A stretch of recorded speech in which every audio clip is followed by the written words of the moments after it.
The champagne didn't pour, it attacked. Golden liquid cascaded over her hair, her face, her $3,000 dress, turning celebration into execution. The room didn't gasp. It laughed.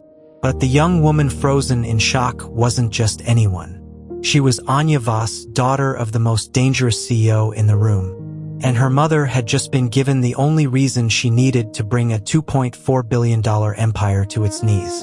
The golden foam glimmered like molten contempt, each drop soaking silk and skin. Each second a calculated humiliation broadcast to every phone in the room. Anya's eyes widened, not in anger, but in disbelief that someone could be so publicly vicious. Some guests gasped, others laughed. One man pulled out his phone to record. But in the corner of the room, someone else watched quietly. Soraya Voss sat perfectly still, her champagne untouched, her expression unreadable. She didn't rush to her daughter, didn't shout. She lifted her wrist, tapped her smartwatch twice, and whispered 5 words only her head of security could hear. Execute Phase 3. Now. Within seconds, every phone in the room began to buzz, and the game had just begun. 20 minutes earlier, Anya Voss believed in the possibility of mutual respect. She sat at the polished mahogany table, her posture perfect, her smile diplomatic, while Lord Edmund Sterling held court like a king granting audience to peasants. His voice carried that particular timbre of old money, smooth, assured, and utterly dismissive of anyone who hadn't inherited their first million. Of course, technology moves so quickly these days, Lord Sterling said, swirling his wine. One wonders if newer companies truly have the institutional knowledge to handle partnerships of this magnitude. His eyes flickered to Anya. No offense, my dear. I'm sure your mother has taught you well. The words landed like velvet-wrapped knives. Anya maintained her smile, but her fingers tightened imperceptibly around her water glass. Around the table, Sterling executives chuckled, just enough to establish the hierarchy. Kellen Sterling sprawled in his chair like a bored prince at a provincial ceremony. Father's right, he drawled without looking up. Tech startups are like pop stars. Everyone's obsessed until the next big thing comes along. He finally raised his eyes to Anya. How old is Voss Technologies again? 10 years? 15? Almost time for retirement. 16 years, Anya corrected gently, refusing to take the bait. We've maintained consistent growth year over year, reshaping 3 major industries. Lord Sterling laughed. Data. Young people today always hiding behind numbers. Real business is built on relationships, trust, legacy. He gestured expansively. The Sterling name has opened doors for 200 years. That kind of credibility doesn't come from a spreadsheet, Miss Voss. From the shadows near the entrance, Soraya Voss observed. Most guests had barely registered her presence. She'd spent 20 years learning to use that invisibility as a weapon. Every condescending comment, every dismissive gesture was catalogued. This wasn't just dinner, it was a final examination. The Sterling Group had pursued this partnership for 18 months, desperate for Voss Technologies' quantum encryption patents. But Soraya hadn't built an empire by being desperate. She'd built it by being meticulous. Section 47, subsection C. The integrity provision was her safeguard, her way of ensuring respect. Tonight, it would be activated. Tell me, Miss Voss, Lord Sterling continued, leaning back confidently. What does your mother do? I assume she's proud of you sitting at this table. Anya's smile never wavered. My mother is Soraya Voss. She founded Voss Technologies. And she's right over there. Every head turned. Soraya stepped forward, her movement fluid, deliberate. Lord Sterling's face shifted through surprise, calculation, and a recovery almost impressive in its smoothness. Ms. Voss, I apologize. I didn't realize you were joining us this evening. Please sit. Soraya remained standing. I prefer to observe. The temperature in the room dropped. Kellen looked up from his phone, instincts warning him the power dynamic had shifted. They'd already revealed who they were, and Soraya Voss had already decided what that revelation would cost them. Kellen Sterling had spent his entire life being told he was exceptional. Born into the kind of wealth that measured success in centuries rather than quarters, he'd grown up believing the world existed to accommodate him. His tantrums had been called high spirits. His cruelty had been dismissed as competitive drive. His failures had been buried under family donations and discreet payoffs. 28 years of consequence-free existence had produced exactly what you'd expect. A man who confused his last name with personal achievement. And right now, that man was furious. The problem was Anya Voss's face. That calm, collected, unbothered expression that hadn't cracked despite an hour of carefully crafted insults. She sat there like she belonged, like she was an equal, like his father's condescension and his own contempt were nothing more than background noise. It was intolerable. Worse, his father had noticed. Lord Sterling's eyes kept flicking between Kellen and Anya, a calculation happening behind that practiced smile. Disappointment. Kellen knew that look. It was the same expression his father wore when quarterly earnings came in below projections.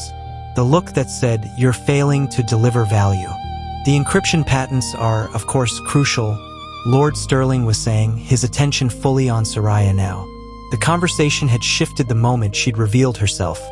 The power center of the room realigning like iron filings, responding to a magnet. Our defense contracts require absolute data security. Your innovations in quantum-resistant algorithms are, frankly, a decade ahead of anyone else in the field. Translation: we need you more than you need us. Kellen heard it. His father heard it. Everyone at the table heard it. Anya responded with technical precision, explaining the patent portfolio's strategic value, and Kellen watched his father lean forward with genuine interest. Interest he'd never shown in Kellen's contributions to Sterling Group. Not that Kellen made contributions. His official title was Executive Vice President of Strategic Initiatives, which was corporate speak for, "We gave the heir a fancy office and hope he doesn't break anything important." The champagne bottle stood on the table between them, condensation beating on the dark glass. Veuve Clicquot, $500 a bottle, brought out to celebrate the deal's signing. Kellen's hand drifted toward it, fingers drumming against the glass. Just once, he wanted to see that composure crack. "You know what I love about tech people?" Kellen announced suddenly, his voice cutting through Anya's explanation about cryptographic vulnerabilities. Everyone turned to look at him. They're so earnest, so convinced that intelligence means something. He picked up the champagne bottle, feeling its weight. But here's the thing about intelligence, it doesn't buy you a seat at tables like this. Money does. Legacy does. Being born into the right family does. Kellen. Lord Sterling's voice carried a warning. But Kellen was past warnings. He was past everything except the burning need to reassert dominance over this woman who refused to be diminished. I mean, look at us. We're celebrating a partnership where you need our credibility and we need your patents. It's transactional. But let's not pretend you're here because you earned it. You're here because we're letting you be here. Anya's expression finally shifted. Not to anger, but to something worse. Pity. She looked at him the way you'd look at a child throwing a tantrum in a grocery store. "Mr. Sterling, I think you're confusing inherited wealth with personal accomplishment. They're not the same thing." The table went silent. Someone's fork clinked against china, absurdly loud in the sudden quiet. Kellen stood up. He didn't plan it. His body just moved, propelled by rage and humiliation and the terrible suspicion that she was right. The champagne bottle came with him, gripped in his hand like a weapon. "You want to talk about accomplishment?" His voice rose, losing the casual drawl. "My family built empires while yours were." He stopped himself, but not before everyone heard what he'd almost said. The slur hung in the air, unspoken but understood. Soraya moved, not toward her daughter, not toward Kellen, just a single step forward, pulling every eye in the room to her. Her expression hadn't changed, but something in her posture promised violence. Lord Sterling stood too, trying to regain control. "Kellen, that's enough. Sit down." But Kellen was past listening. All those years of being managed, handled, patronized by his father crystallized into one moment of pure, destructive impulse. If he couldn't earn respect, he'd command attention. If he couldn't dominate through achievement, he'd dominate through humiliation. He tilted the champagne bottle over Anya's head. For a frozen second, nothing happened. The bottle hung in the air, Kellen's face twisted with vindictive satisfaction. Anya looking up with the dawning realization that he was actually going to do it. Then the champagne fell. Golden liquid cascaded down, drenching her hair, her face, her dress. The cold shock made her gasp. Foam soaked into the expensive fabric, dripped onto the white tablecloth, pooled around the fine china. The sound of it, that horrible splashing, gurgling sound, was the only noise in the room. Anya sat frozen, hands half-raised, champagne streaming down her face. Her carefully styled hair hung in wet strings. Her makeup ran. Her dress, the one she'd spent a week choosing, wanting to project exactly the right image, was ruined.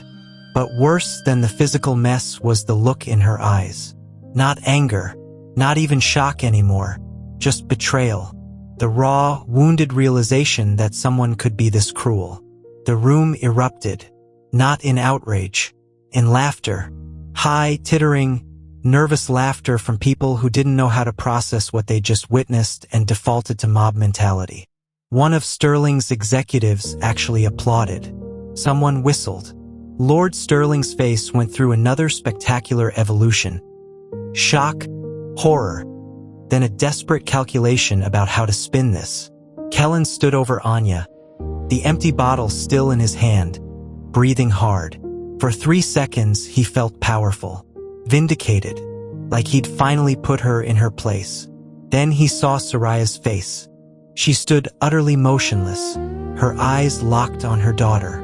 Not on Kellen, not on Lord Sterling, just on Anya, sitting there drenched and humiliated while strangers laughed at her pain. Something happened in Soraya's expression, a shift so subtle that most people missed it. But Kellen saw it. It was the look of someone making a decision that would alter the course of lives. Soraya raised her left wrist, the gesture elegant and unhurried. She tapped her smartwatch twice. Her head of security, a woman who'd been standing so still she'd faded into the wallpaper, straightened almost imperceptibly. Soraya's lips barely moved. 5 words, spoken so quietly that only her security chief could hear them over the dying laughter. Execute Phase 3. Now. The security chief's hand went to her earpiece. She spoke a single word. Confirmed. Kellen didn't hear it. He was too busy basking in his moment of triumph, setting down the empty champagne bottle with exaggerated care. Lord Sterling was already moving toward him, ready to do damage control, to smooth this over, to deploy the full apparatus of Sterling charm and Sterling money to make this unfortunate incident disappear. But across the room, Soraya remained perfectly still, watching the seconds tick by on her watch. 10 seconds, 20, 30. She was waiting for something, and when Soraya Voss waited, empires held their breath. At exactly 45 seconds, the first phone buzzed. The sound started small, a single vibration, barely audible over the uncomfortable murmur of conversation. Then another phone, then 5 more. Then suddenly every device in the room was screaming for attention. A cascade of buzzes and chimes and alerts that built into an electric symphony of breaking news. But Soraya's eyes never left her daughter. Anya sat there, champagne still dripping from her chin, her hands trembling slightly as she reached for a napkin. Someone offered her one.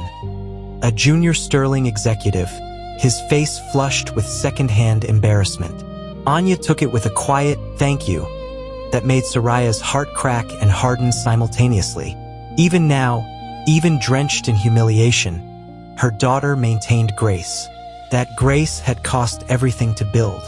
Soraya had raised Anya in a world that wanted to diminish her at every turn, teaching her to be twice as good for half the recognition, to absorb insults with poise, to never let them see you break. And it had worked. Anya had grown into everything Soraya had hoped for: brilliant, composed, unshakable. But Soraya had also made her daughter a promise, one she'd whispered on hard nights when teenage Anya had come home crying from another incident of casual cruelty. "You be graceful, baby. Handle them with class. But if anyone crosses the line, if anyone tries to break you, Mama will burn their world down." Tonight, Kellen Sterling had crossed the line. Soraya's security chief, Maya Rodriguez, stood 3 feet away, earpiece active, her face carefully neutral. But Soraya saw the barely contained rage in Maya's jaw, the way her fingers curled into fists. Maya had 2 daughters of her own. She understood. "Status," Soraya said quietly, still not looking away from Anya. "Phase 3 active," Maya replied, her voice equally soft. "Legal has executed the termination clause. PR is pushing the statement. The board has been notified. Market systems are updating in real time." Around them, the room's confusion was building toward panic. Phones were being checked, messages read, faces draining of color. Someone gasped. Someone else swore. "The encryption patents?" Soraya asked. "Transferred back to Voss Technologies 5 minutes ago. Sterling Group's access has been revoked across all systems." The 45-second delay gave legal enough time to lock everything down. Soraya finally allowed herself a small smile. Phase 3 hadn't been created for this specific scenario. She'd designed it months ago as a comprehensive exit strategy, a kill switch that could terminate the partnership instantly if the Sterling Group proved themselves unworthy. Her lawyers had built it into the contract as an academic exercise. Her technical team had automated the execution sequence. Her board had thought she was being paranoid. But Soraya had survived 2 decades in tech by being the most paranoid person in every room. She'd watched too many brilliant people destroyed by partnerships with powerful institutions that consumed them. She'd seen too many talented entrepreneurs ground down by strategic relationships with legacy companies that saw them as resources to be exploited, not partners to be respected.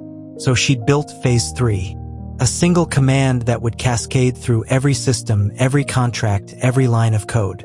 It would reverse patent transfers, terminate agreements, revoke access, and simultaneously notify every relevant regulatory body, news organization, and market analyst of the termination and the cause. The cause. That was the beautiful part.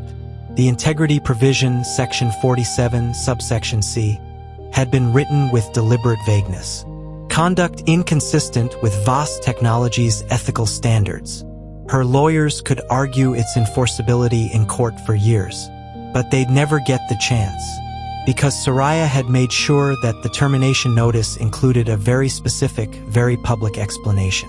She'd made sure it included video evidence. Every dinner at this venue was recorded. Security cameras, mandated by insurance companies, captured multiple angles. Soraya had ensured that footage of Kellen pouring champagne over Anya's head was attached to the termination notice, along with a time-stamped sequence of his statements throughout the evening, and a brief, clinical legal analysis explaining why this constituted an unacceptable breach of ethical standards under the terms of their agreement. By the time she finished her thought, the video would be everywhere. Lord Sterling's phone rang. Not buzzed. Rang. With the particular urgent tone that meant his executive assistant needed him immediately. He answered without apology, his face already tight with confusion. "What? No, I'm in the middle of..." "What do you mean terminated?" Across the table, Kellen was scrolling through his own phone, his earlier swagger evaporating into uncertainty. He'd been tagged in 17 social media posts in the last 60 seconds, which should have pleased him. Kellen loved attention, but these tags weren't celebratory. They were accusatory. One of the Sterling executives, A sharp-eyed woman named Patricia, who served as their chief financial officer, had gone completely white. She stood up from the table without excusing herself and walked rapidly toward the exit. Phone pressed to her ear, her voice rising. "Sell now. I don't care about the loss. Sell everything before." She understood. The market would open in Asia in 4 hours. European markets in 9. New York in 15. And when they did, Sterling Group's stock price would crater. The company had spent 18 months publicly positioning the Voss Technologies partnership as their cornerstone strategy. Defense contracts worth billions depended on having access to those quantum encryption patents. Without them, Sterling Group wasn't just damaged, they were obsolete. Ms. Voss. Lord Sterling had ended his call and was walking toward Soraya, his face a mask of controlled panic. "I've just received some very confusing information from my legal team. They're claiming that our partnership has been terminated? Surely there's been some mistake." "No mistake," Soraya said. Her voice carried across the room, cutting through the chaos. Conversations stopped. Everyone turned to look at her. "The partnership between Voss Technologies and Sterling Group has been terminated, effective immediately, pursuant to Section 47, Subsection C of our agreement." "That's absurd. On what grounds?" Soraya finally moved her gaze from Anya to Lord Sterling. When their eyes met, he took an involuntary step backward. There was nothing in Soraya's expression that could be called anger. It was colder than anger. It was judgment. "Your son poured champagne on my daughter's head," Soraya said simply, "in front of witnesses, at a formal business dinner. The video has been forwarded to all relevant parties, along with a full accounting of the evening's events. Section 47, Subsection C allows me to terminate our agreement for any conduct I deem inconsistent with Voss Technologies' ethical standards. I have deemed this inconsistent." "That's..." Lord Sterling sputtered, his usual eloquence deserting him. "It was inappropriate, yes, but surely not grounds to destroy a multi-billion-dollar partnership. My son made a mistake. Boys will be boys. He'll apologize. We can move past this." Soraya tilted her head slightly, studying him. "Boys will be boys," she repeated softly. "You know what's fascinating about that phrase? It's only ever used to excuse cruelty. No one says, 'Boys will be boys' when they volunteer at shelters or excel at mathematics. It's only deployed to minimize harm." She took a step toward him, then another. Lord Sterling held his ground, but barely. "Your son didn't make a mistake, Lord Sterling. He made a choice. He chose to humiliate my daughter because he felt entitled to diminish her. And you, right now, are choosing to minimize that action because you feel entitled to this partnership." Her voice never rose, but it filled the room like ice water. "Both of you have shown me exactly who the Sterling family is. And I don't do business with people who believe respect is optional. This is an overreaction." Lord Sterling's voice finally cracked, desperation bleeding through. "You're destroying billions in value over a childish prank." "No," Soraya corrected. "Your son destroyed billions in value when he decided my daughter's dignity was worth less than his amusement. I'm simply ensuring he understands the cost of that decision." She turned away from him, dismissing him as thoroughly as he'd dismissed Anya earlier. Walking to her daughter, Soraya offered her hand. Anya took it, standing on shaking legs, champagne still darkening her dress. "We're leaving," Soraya announced to the room. "The termination notice has been filed. All patent transfers have been reversed. Your legal teams will receive full documentation within the hour." "You can't do this." Kellen had found his voice again, high and panicked. "My father will sue you. We'll tie you up in court for years." Soraya glanced at him, her expression almost pitying. "Your father should have taught you that contracts matter. I can do this because I wrote protection into our agreement. Your lawyers reviewed it. They signed it. The law is on my side." She paused. "But more importantly, the world is on my side. Because in about 5 minutes, everyone with an internet connection will see exactly what you did. And they'll understand exactly why I terminated our partnership. She checked her watch. Actually, make that 2 minutes. The video should be hitting social media right about now. Around the room, phones buzzed again. A new wave of notifications, this time with video attached. Kellen's face went from red to gray as he realized what was happening. Somewhere in the crowd, someone was already recording him, catching his reaction, ready to feed the viral storm. Lord Sterling made one last attempt. "Soraya, please, let's discuss this rationally. I'm sure we can reach an accommodation." "Goodbye, Lord Sterling," Soraya said.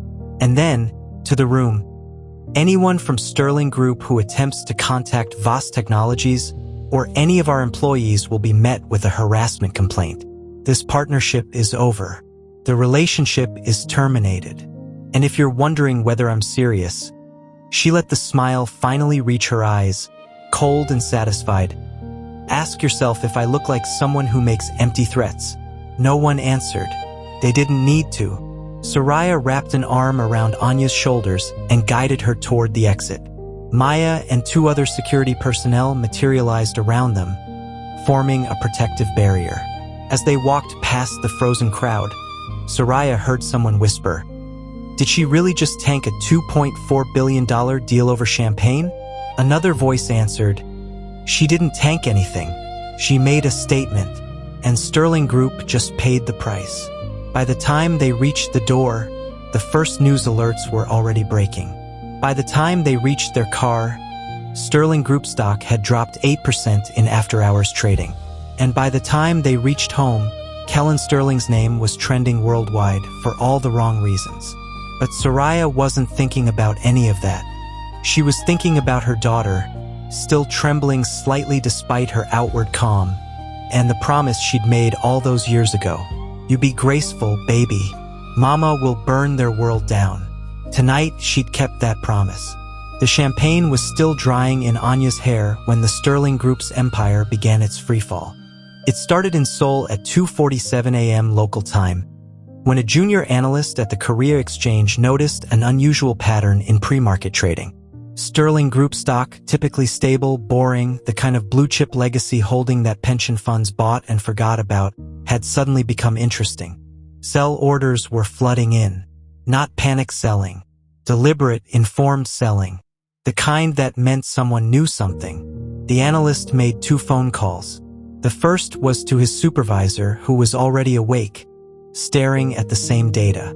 The second was to a friend who worked at a Hong Kong trading desk, who confirmed that yes, something big was happening. And no, they didn't know what yet, but the rumor mill was already grinding. By 3:15 a.m. Seoul time, the video had made its way to Asian financial chat groups. By 3:30, it was on Twitter, Reddit, and for major financial news sites. By 3:45, Sterling Group stock had lost 12% of its value, and European markets hadn't even opened yet. Inside the Sterling building in Manhattan, the crisis response team was being activated. Executives were dragged from charity galas, family dinners, even one very unfortunate extramarital liaison that would itself become a scandal in about 3 weeks. They converged on the 47th floor war room, a space designed for managing natural disasters, hostile takeovers, and worst-case regulatory scenarios. No one had planned for this. "Show me the video again," demanded Richard Sterling, Lord Edmund Sterling's older brother, and the actual operational brain behind Sterling Group. Richard had spent 40 years building the company's reputation for stability and discretion. He was very good at crisis management. He'd managed environmental disasters, labor disputes, even a brief insider trading investigation that had never quite made it to indictment. But this was something new. The video played on the wall-sized screen. Kellen Sterling, in perfect clarity, pouring champagne over Anya Voss's head. The audio caught his words. "Let's not pretend you're here because you earned it. You're here because we're letting you be here." Caught the laughter, the casual cruelty of the room's response. And then it caught something Richard hadn't noticed the first 3 times he'd watched it. In the corner of the frame, Soraya Voss, watching, recording every detail with those calculating eyes. And then the gesture, wrist raised, watch tap twice. The security chief straightening. And 30 seconds later, every phone in the room erupting. She planned this, Richard said slowly. She knew he'd do something. She was waiting for it. That's speculation, countered Gerald Morrison, Sterling's chief legal officer. We can't prove intent. We don't need to prove intent. Richard's voice cracked with frustration. Look at the contract. Look at Section 47C. She wrote it specifically to give herself an escape hatch, and my idiot nephew just gave her the excuse to use it. It won't hold up in court. Ethical standards is too vague to. Gerald.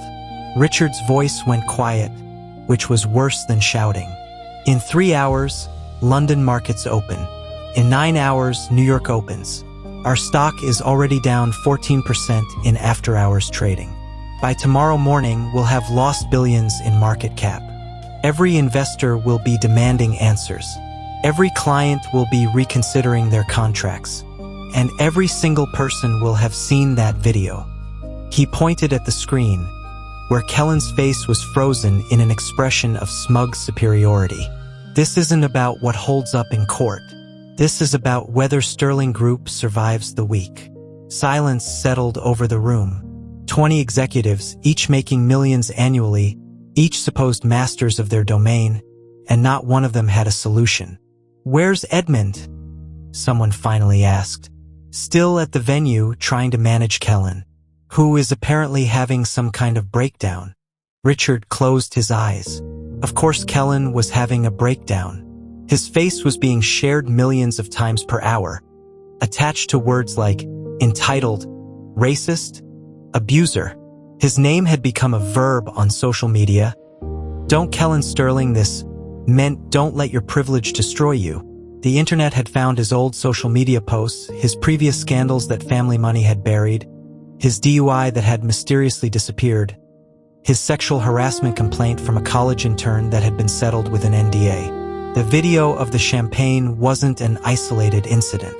It was confirmation of a pattern. And the internet loved patterns. Options, Richard demanded.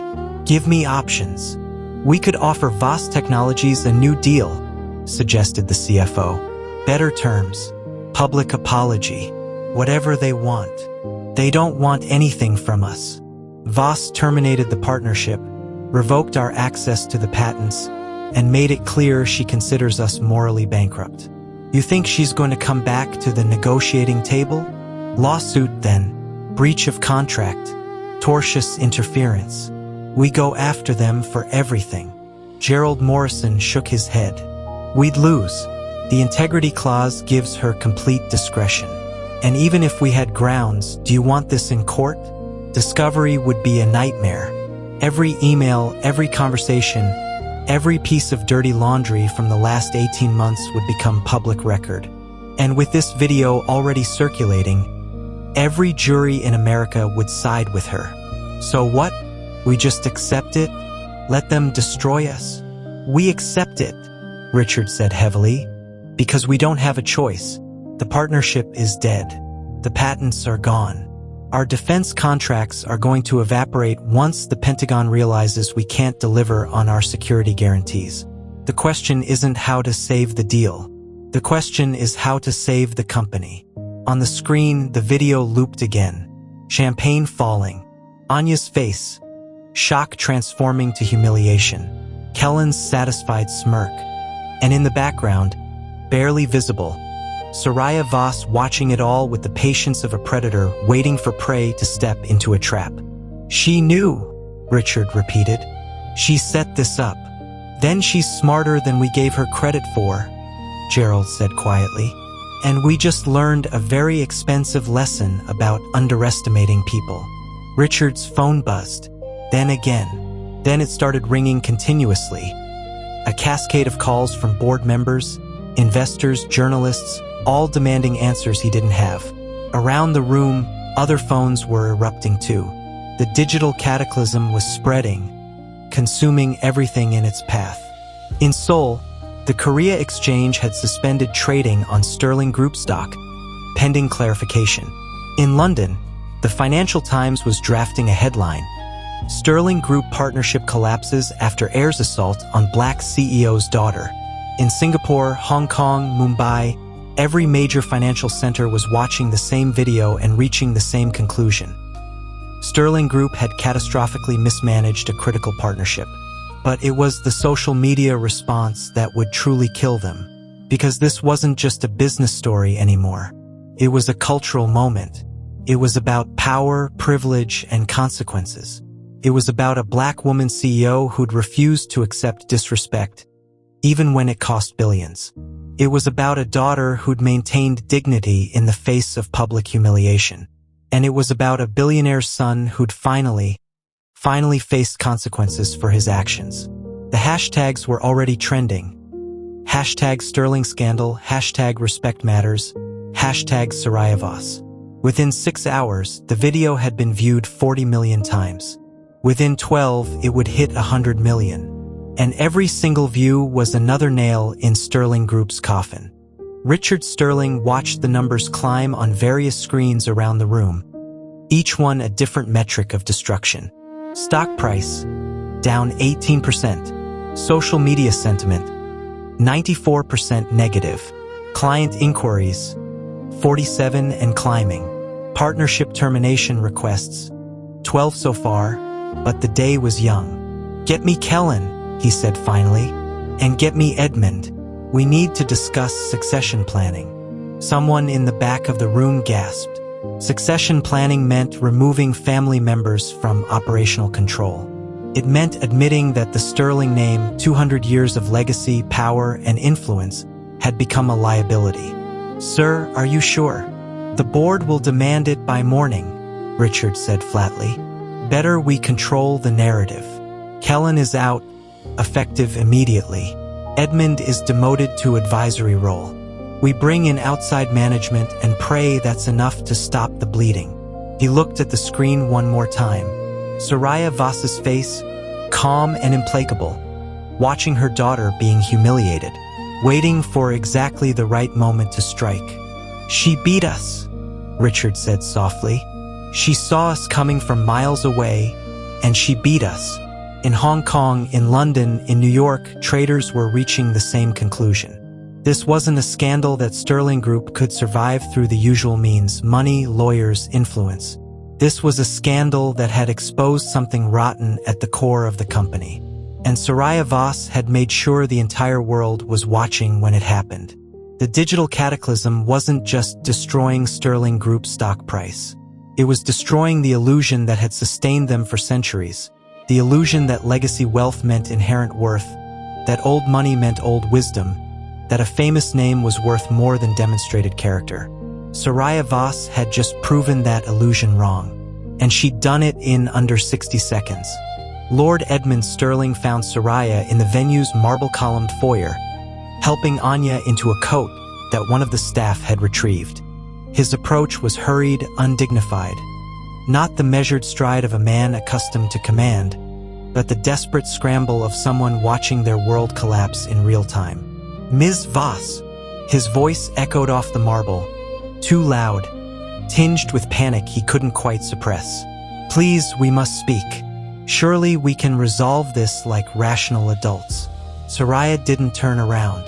She finished adjusting Anya's coat collar with maternal precision, tucking a still damp strand of hair behind her daughter's ear. Only when she was satisfied did she acknowledge Lord Sterling's presence, turning to face him with the unhurried confidence of someone who held all the cards and knew it. "There's nothing to resolve," she said simply. "The partnership is terminated. The contracts are void. Your access to our patents has been revoked. These are facts, Lord Sterling, not negotiations. But the circumstances, you must understand, Kellen is young. He had too much to drink. He made a mistake in judgment." "Stop!" The single word cut through his excuses like a blade. Soraya took one step toward him, and Lord Sterling actually retreated. "Your son was stone-cold sober. I watched him all evening. He nursed one glass of wine for 90 minutes. What he did wasn't impaired judgment. It was calculated cruelty. He's apologetic. He's devastated by his actions. If you just allow him to, where is he? Soraya interrupted. This apologetic, devastated young man. Where is he right now? Lord Sterling's mouth opened, closed, opened again. He's upset, overwhelmed by the response. My brother is speaking with him privately. So he's not here, apologizing to my daughter whose hair still smells like champagne. He's being comforted by family because people are being mean to him on the internet. Soraya's smile was colder than her words. Lord Sterling, your son isn't sorry he humiliated my daughter. He's sorry he's facing consequences for it. There's a difference. Around them, venue staff were pretending not to listen while absorbing every word. By tomorrow morning, their accounts would be circulating online, adding to the narrative. Soraya knew this. She'd counted on it. Lord Sterling tried a different approach, his voice dropping to a more intimate register. Soraya, may I call you Soraya? Parent to parent, you must understand. Boys that age, they're still learning, still growing. Haven't you ever wished you could protect your daughter from her mistakes? Haven't you ever wanted to shield her from consequences that seem disproportionate? No, Soraya said flatly, because I taught my daughter that actions have consequences. I taught her that other people's dignity matters. I taught her that just because you can hurt someone doesn't mean you should. She gestured toward Anya, who stood quietly nearby, her posture straight despite the trauma of the evening. My daughter has never needed protecting from her own behavior because her behavior has been beyond reproach. What she needed protecting from was your son's behavior. And since you failed to do that, I'm doing it myself. By destroying a multi-billion-dollar partnership? That's not protection. That's scorched earth. You're right, Soraya agreed. It is scorched earth. Because I'm making sure everyone understands what it costs to disrespect my daughter. I'm making sure that the next time some entitled heir thinks about humiliating someone for entertainment, they remember what happened to Kellen Sterling. I'm making sure that consequences exist in a world that spent decades convincing people like your son that they're immune to them. Lord Sterling's face flushed red. This is revenge, pure and simple. You're using a contract technicality to enact personal vendetta. No, Lord Sterling, this is accountability. There's a difference, though I understand why you might not recognize it. Soraya's voice remained level, clinical. Section 47C of our contract wasn't a technicality. It was a deliberately included provision that gave me the right to terminate this partnership if your company demonstrated conduct inconsistent with our ethical standards. Your lawyers reviewed it. Your legal team approved it. You signed it. No reasonable interpretation of that clause. Reasonable. Soraya let the word hang in the air. Let me tell you what's reasonable.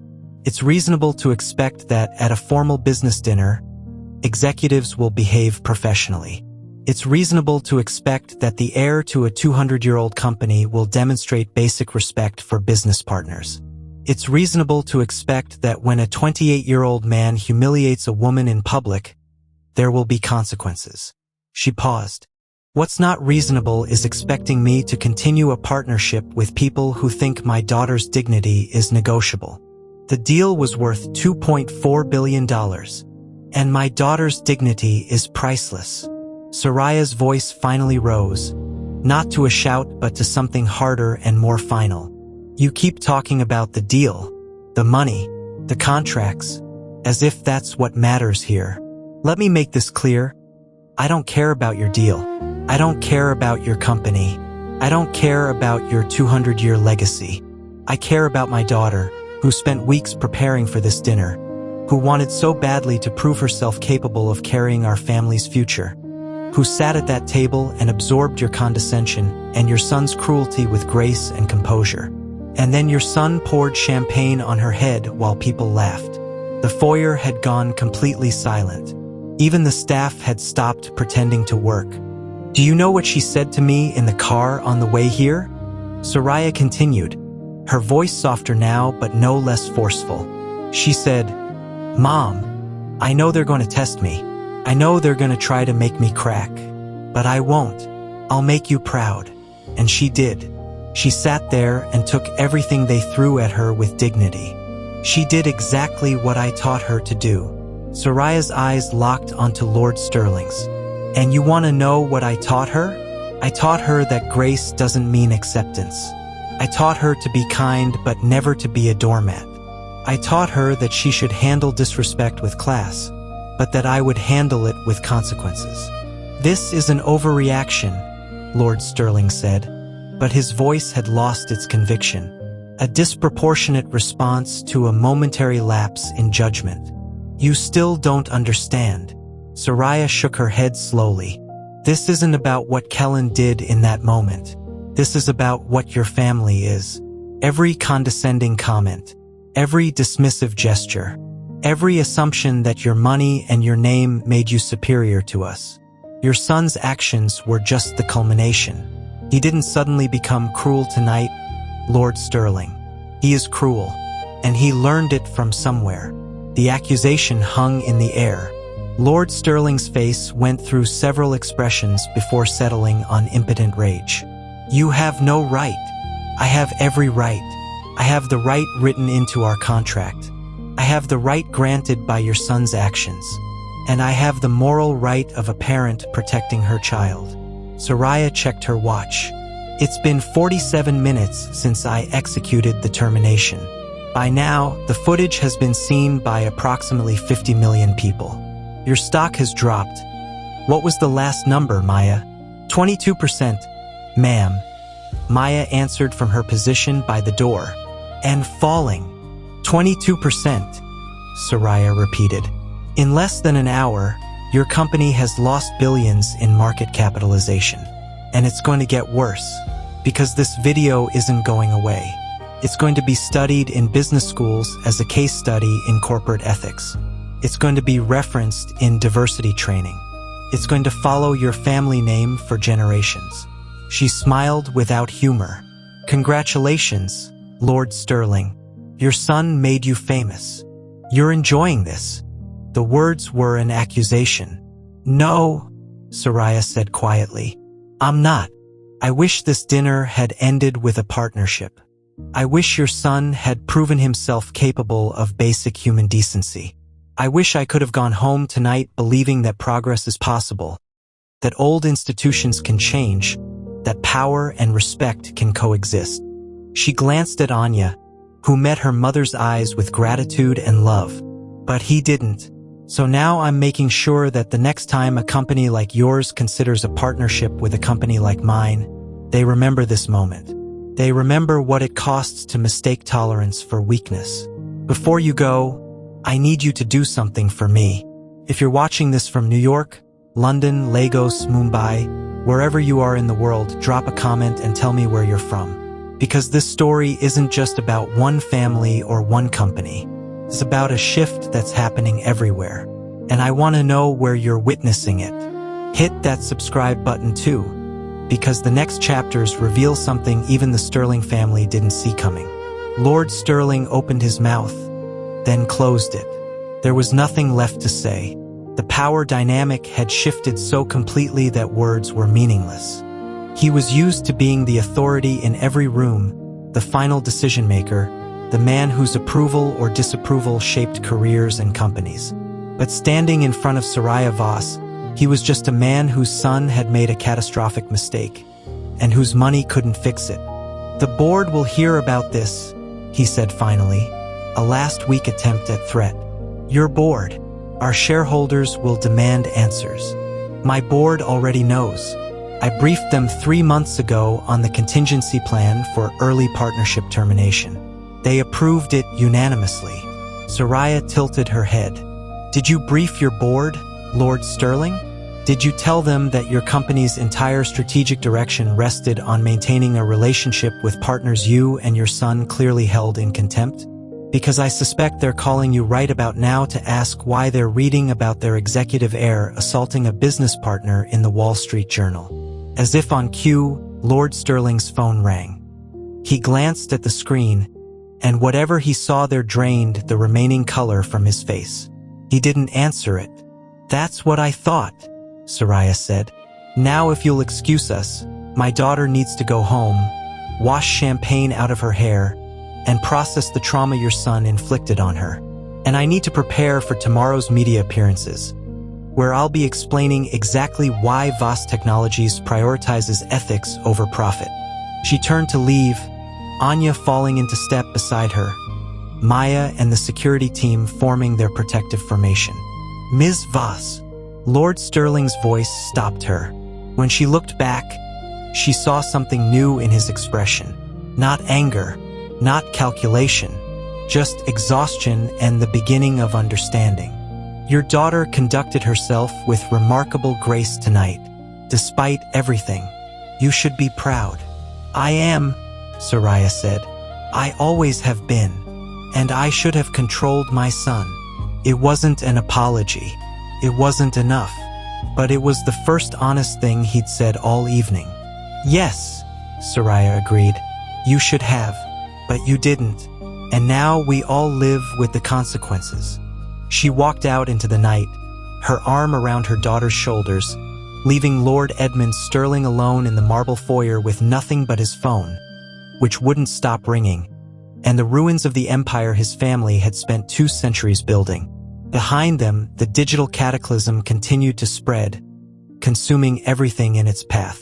And at the center of it all was a simple truth that the Sterling family had forgotten. Respect isn't negotiable. Dignity isn't optional. And some people, when pushed far enough, will burn the whole world down to protect the ones they love. Soraya Voss was one of those people, and she'd just proven it. The venue's main ballroom had transformed from a celebration space into something resembling a wake. Guests who'd come expecting to witness history, the union of old money and new innovation, had gotten their historic moment, just not the one they'd anticipated. They clustered in small groups, phones out, voices low, everyone simultaneously watching the social media wildfire and trying to decide whether to flee or stay for whatever came next. Soraya Voss made the decision for them. She re-entered the ballroom with Anya at her side, Maya and 2 other security personnel flanking them. The conversations died instantly. Every eye tracked their movement as they walked toward the main dais where, 20 minutes ago, Lord Sterling had been planning to give a toast about partnership and progress. That felt like a lifetime ago now. Soraya didn't ask permission. She simply stepped onto the platform, and the room's attention locked onto her with the magnetic pull of a train wreck you couldn't look away from. She stood there for a moment, letting the silence build, her expression serene and terrifying. "I'm going to say something," she began, her voice carrying effortlessly across the space. "And you're all going to listen, not because you want to, but because what happens in the next 5 minutes will determine whether you're remembered as complicit or as witnesses. Your choice." Someone in the back shifted nervously. "No one left. 30 years ago," Soraya continued, "I was a graduate student working 3 jobs to afford my MIT tuition. I would study in libraries until they closed, then move to all-night diners where I'd buy 1 coffee and make it last 6 hours while I coded. I slept 4 hours a night. I ate ramen for 18 months straight. And every single day, someone found a new way to remind me that I didn't belong." She paused, her gaze sweeping the room. "I didn't belong because I was black in a field that was 97% white. I didn't belong because I was a woman in spaces dominated by men who saw female colleagues as either threats or conquests. I didn't belong because I was poor in rooms full of people whose parents had bought their way into elite programs. The message was constant. You're here by accident, by charity, by someone's misguided attempt at diversity. You're not really one of us." In the front row, several executives had the grace to look uncomfortable. They recognized themselves in her words. "So I made a decision," Soraya said. "I decided that if I was never going to belong, I'd become undeniable. I would be so good, so exceptional, so far beyond reproach that they'd have to respect me even if they didn't accept me. And it worked. I built Voss Technologies from nothing. I created innovations that reshaped entire industries. I generated billions in value. I earned my place at tables like this one. She gestured around the ballroom. But here's what I learned. Being undeniable isn't enough, because there will always be people who mistake their inheritance for achievement, who confuse their family name with personal worth, who believe that being born into wealth means being born superior. Her voice hardened. People like Kellen Sterling. The name landed like a grenade. Somewhere in the room, someone whispered that Kellen wasn't even here anymore, that his family had ushered him out a back exit to avoid further embarrassment. Soraya heard it. She'd counted on it. Kellen Sterling poured champagne on my daughter's head, she stated baldly, in front of all of you, and most of you laughed. Some of you looked uncomfortable but said nothing. A few of you actually applauded. She let that sink in. My daughter sat there, humiliated, while you all decided whether her dignity was worth defending or whether it was safer to laugh along with the billionaire's son. The silence was suffocating now. People who'd laughed were staring at their shoes. People who'd stayed silent were remembering exactly why they had. "I'm not angry at you for laughing," Soraya said, and somehow that was worse than if she'd been furious. "I expected it. Cruelty requires an audience. Bullies need validation, and all of you gave it to him. You enabled his behavior because it was easier than challenging it, because he has power and you wanted to stay on the right side of that power." She stepped forward on the dais, commanding the space. "But here's what you missed. I have power too. I have patents that defense contractors would kill for. I have innovations that will define the next generation of technology. I have wealth that I built myself, not inherited. And I have something Kellen Sterling will never have. I have integrity." "Tonight was a test," Soraya continued, "not of vast technologies. We've already proven ourselves. This was a test of Sterling Group. I needed to know whether this partnership would be built on mutual respect or on the assumption that we tolerate disrespect in exchange for access to their networks." She smiled without warmth. Kellen Sterling answered that question definitively, and now you're all watching the consequences. On screens around the room, phones, tablets, the venue's own display monitors, the stock ticker for Sterling Group was visible, the numbers dropping in real time. Down 24%. Down 26%. The free fall continued. "I want to be very clear about something," Soraya said. "I didn't destroy this partnership. Kellen Sterling destroyed it when he decided my daughter was an acceptable target for his contempt. I simply enforced the consequences that were already written into our contract. Section 47C exists because I've learned that powerful institutions rarely police themselves. They need external accountability. They need to know that cruelty costs something." She looked directly at the area where Sterling executives had clustered, their faces ashen. "Your company just learned what cruelty costs. $2.4 billion, apparently, plus whatever your stock loses overnight, plus whatever clients decide they don't want to be associated with a company whose air assaults business partners, plus the intangible cost of a reputation built over 2 centuries and destroyed in under a minute. But this isn't really about money," Soraya said, her voice softening slightly. "Money can be remade. Markets recover. Stock prices bounce back. What can't be recovered is dignity. What can't be remade is the moment when someone publicly humiliates you and everyone around you decides you're not worth defending." She turned to Anya, who stood at the edge of the dais, and extended her hand. Anya took it, stepping up beside her mother. Champagne stains still darkened her dress. Her eyes were red-rimmed from tears she'd held back, but her spine was straight, her chin up. "This is my daughter," Soraya said, and her voice filled with a fierce pride that made several people in the audience look away. "Anya Voss. She's 26 years old. She has 3 degrees from Stanford. She's published 14 papers on quantum cryptography. She speaks 5 languages. She runs marathons. She volunteers at youth STEM programs teaching kids, who look like her, that they belong in spaces that traditionally exclude them. Soraya squeezed Anya's hand. She prepared for weeks for this dinner. She researched Sterling Group's history. She memorized your executives' names and backgrounds. She practiced answers to technical questions. She wanted so badly to prove that she could handle this, that she was ready to represent our company at the highest levels. Her voice cracked, just slightly, the first break in her composure all evening. And Kellen Sterling decided all of that. All of her preparation, all of her achievements, all of her worth could be reduced to a joke, to entertainment, to champagne poured over her head while people laughed. The room had gone completely still.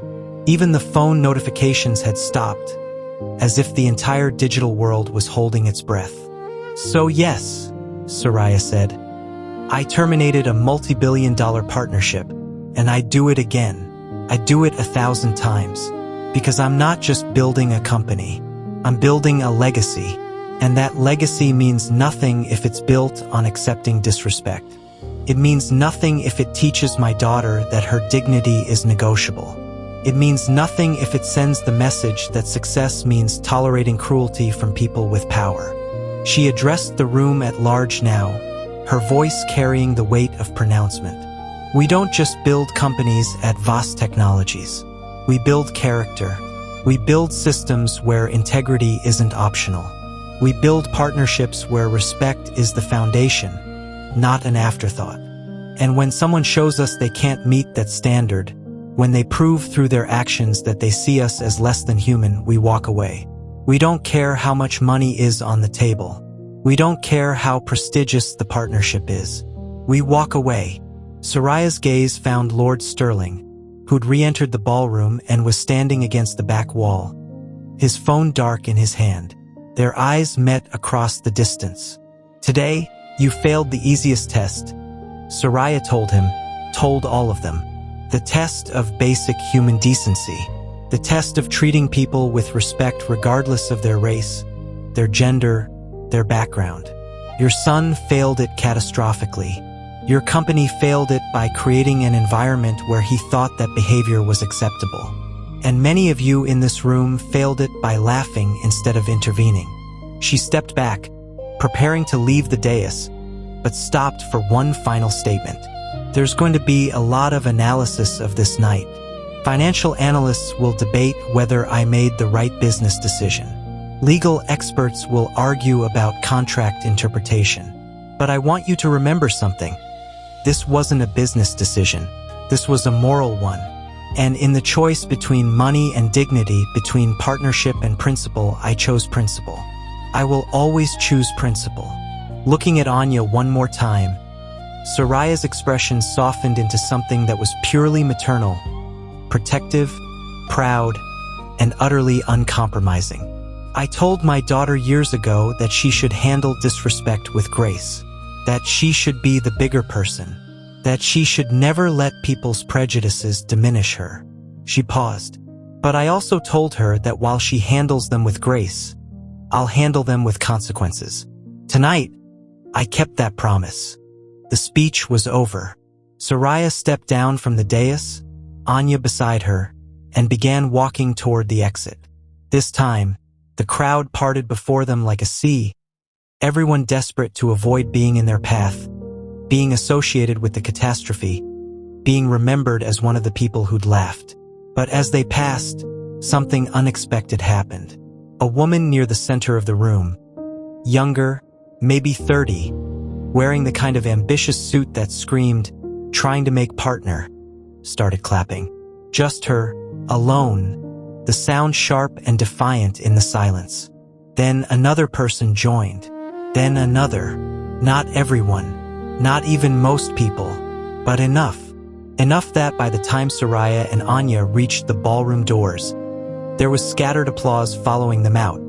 The sound of people who'd witnessed something they couldn't quite name but recognized as significant. Soraya didn't acknowledge it. She simply kept walking, her arm around her daughter's shoulders, leaving behind a room full of people who would spend the rest of their lives trying to explain whether they'd been complicit or merely present at the moment when the old world's assumptions about power, privilege, and consequence finally irrevocably shattered. Outside, in the cool night air, Anya finally let the tears come. "Mom, I'm sorry. I should have said something. I should have defended myself. I should have—" "Stop," Soraya said gently, pulling her daughter into a full embrace. "You did everything right. You maintained dignity when someone tried to strip it from you. You kept your composure when the world was watching. You proved exactly who you are." She pulled back to look Anya in the eyes. "But you never have to accept cruelty to prove your strength. You never have to tolerate disrespect to demonstrate your grace. You be graceful, baby, and Mama will burn their world down." Anya laughed through her tears, recognizing the words from her childhood. From every hard moment when Soraya had promised protection without coddling, consequences without victimhood. "Did you really just destroy a $2.4 billion deal for me?" Anya asked. "No," Soraya corrected. "I destroyed it for us. For every person who's ever been told they don't belong. For every woman who's absorbed disrespect in silence. For every black professional who's had to be twice as good for half the recognition." She smiled. "And yes, for you. Always for you." They walked to the waiting car, leaving behind the venue, the shocked guests, and the smoldering ruins of what could have been. Behind them, inside the ballroom, phones were still buzzing, stock tickers were still falling, and the Sterling Group was learning what everyone eventually learns. Respect isn't given by inheritance. It's earned through character. And when you mistake one for the other, someone like Soraya Voss will remind you of the difference. The cost of that lesson? Tonight, it was $2.4 billion and counting. Tomorrow, it would be higher. But for Soraya Voss, protecting her daughter's dignity? Absolutely priceless. The car pulled away from the venue, its tinted windows shielding them from the cluster of photographers who'd materialized in the last 10 minutes. Vultures drawn to carnage, phones and cameras raised, already shouting questions that neither Soraya nor Anya would answer. Inside the Mercedes, silence settled like a weighted blanket. Anya sat with her hands folded in her lap, staring at nothing. Her body there, but her mind somewhere else. Shock, Soraya recognized. The adrenaline crash after trauma. She'd seen it before, in herself, in colleagues, in every person who'd survived something that shouldn't have happened but did anyway. Maya sat in the front passenger seat, coordinating security through her earpiece, her voice low and professional. The driver, James, had been with Voss Technologies for 8 years and knew without being told to take the long route home, giving them time to decompose before facing whatever waited at their destination. "Mom," Anya said finally, her voice small in a way it hadn't been since she was 12. "Did I mess everything up?" Soraya's heart cracked. She turned to her daughter, taking both of Anya's hands in hers. "Look at me." Anya did, her eyes shining with unshed tears. "You didn't mess up anything. You did nothing wrong. Do you understand me? Nothing. But the partnership was doomed the moment they revealed who they really were," Soraya interrupted firmly. "Baby, that partnership wasn't worth having. Not on their terms. Not at the cost they demanded. But $2.4 billion is money." Soraya's grip tightened. "Just money. I can make more money. I can't replace you. I can't undo trauma. I can't unhumiliate you in front of a room full of people who should have defended you and didn't." She paused, making sure Anya was really hearing her. "You are worth more than any deal. You always have been. You always will be." Anya's composure finally broke completely. She leaned into her mother's shoulder and sobbed. Not the quiet, dignified tears of someone trying to maintain appearances, but the raw, gasping sobs of someone who'd been holding everything together through sheer force of will and could finally, safely, fall apart.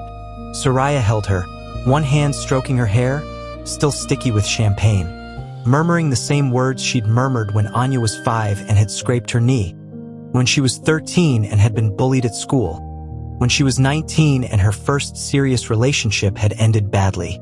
"I've got you. You're safe. I've got you."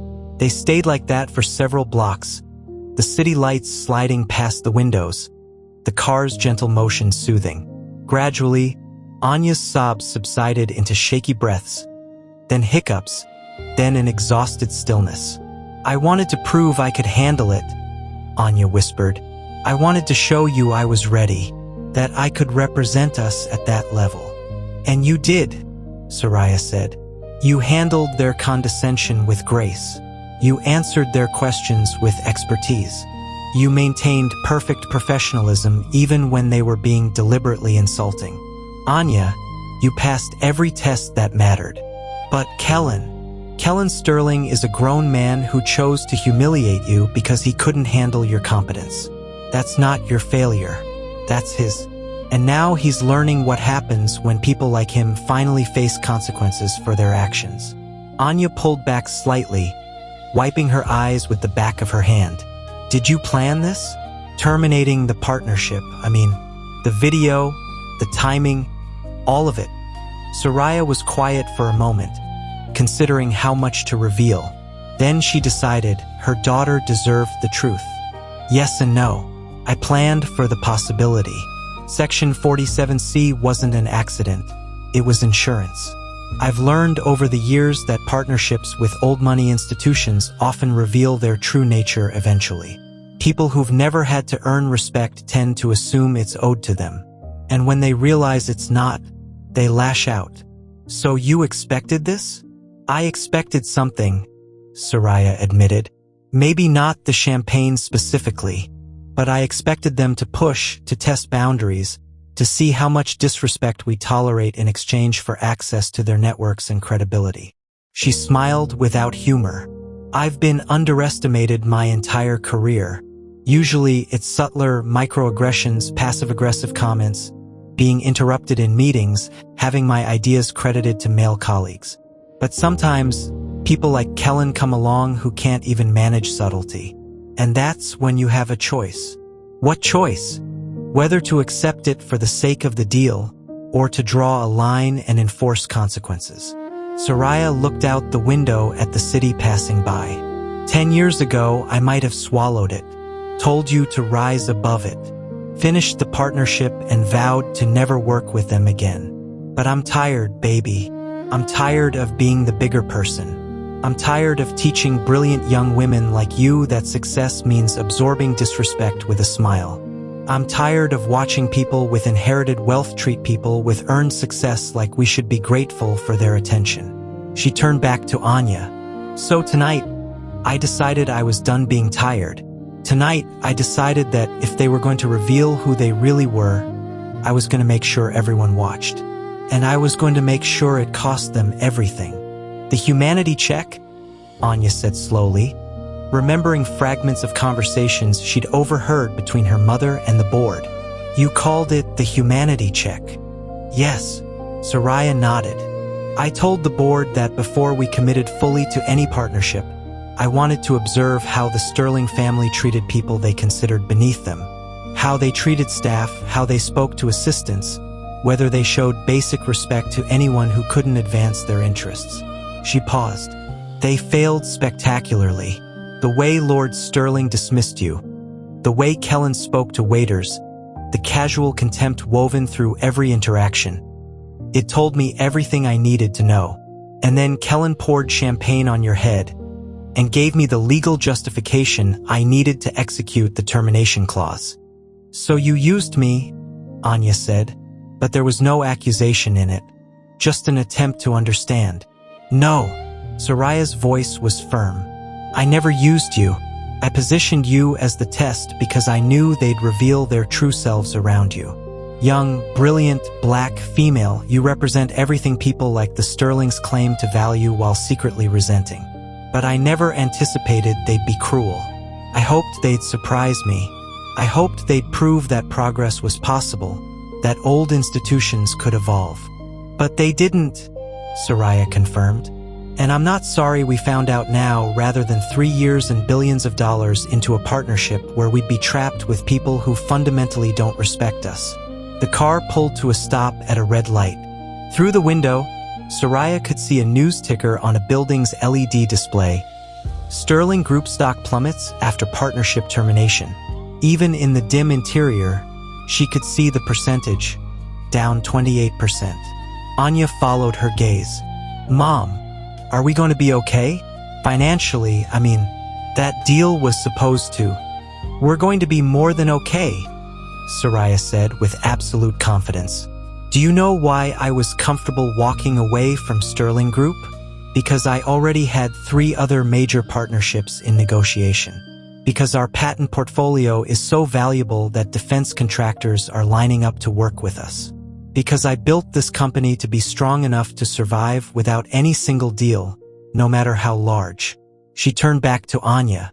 But more than that, we're going to be okay because tomorrow morning every tech company, every defense contractor, every major corporation is going to see that video.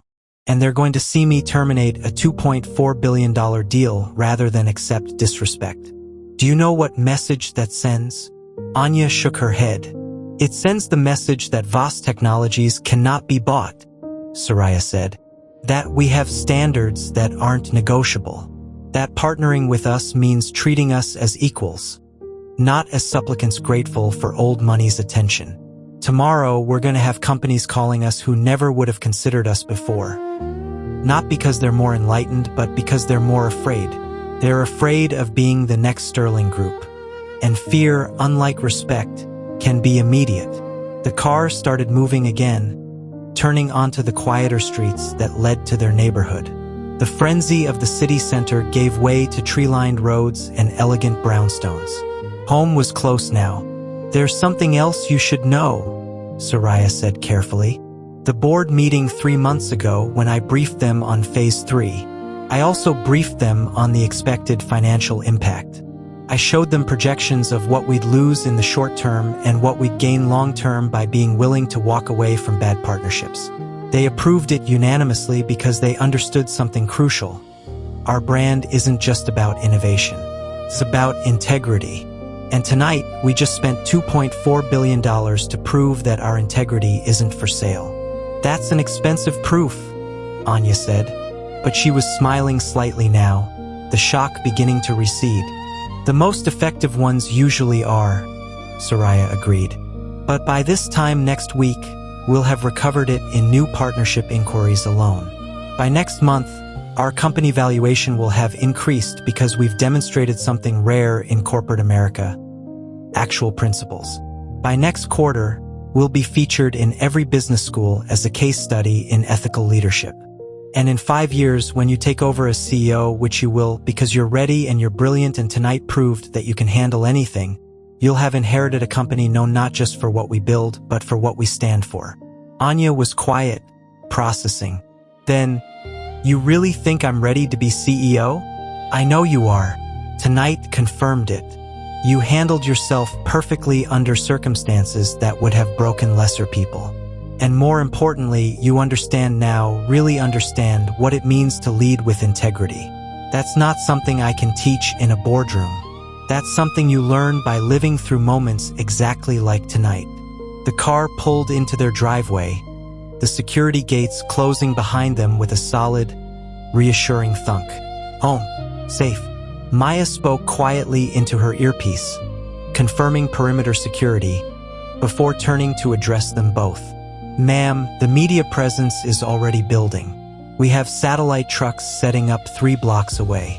I've coordinated with local security to establish a perimeter, but you should expect significant press attention for the next several days. Anticipated and planned for, Soraya said. Media strategy is already in motion. We'll do controlled interviews tomorrow. I've already confirmed with 3 major outlets. The narrative will be set before Sterling Group can even begin their damage control. You thought of everything, Anya said, a note of awe in her voice. Not everything, Soraya admitted. I thought Kellen might make inappropriate comments, maybe get handsy after too many drinks, possibly say something overtly racist that we could call out.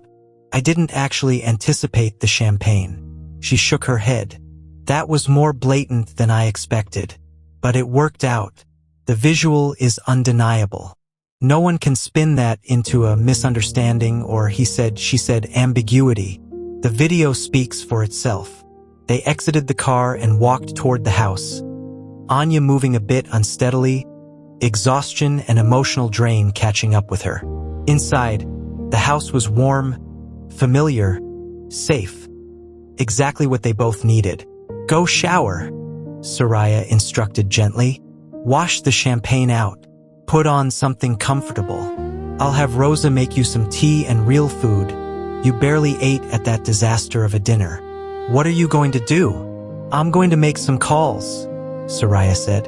Starting with our PR team, then our lawyers, then the board members who'll want a personal update.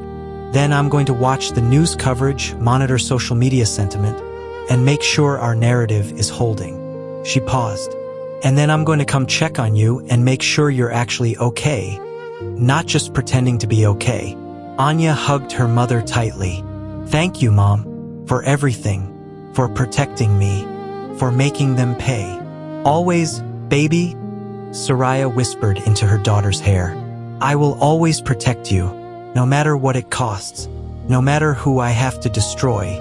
You are my legacy, and I will burn down any empire that tries to diminish you. They held each other for a long moment, mother and daughter, CEO and heir, two women who just survived something that would define the rest of their lives.